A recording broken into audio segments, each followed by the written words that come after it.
Ayan, ala. Tigas na pala, no? Okay lang kasi tatanggalin naman natin yung balat niyan. Nagkalat na. Nagkalat na yung mga lapis. Yun yung sigurong pinakamalaki. Yun, no? Ikan pa.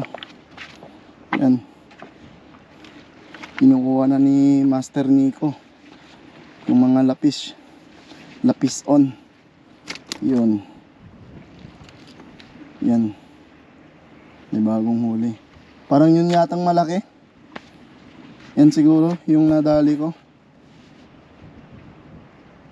No.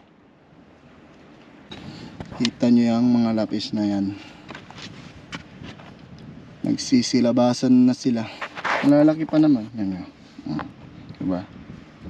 So, mga whale pa tayo. Hanggang may kagatan. Walang hintuan. Sige. Alright.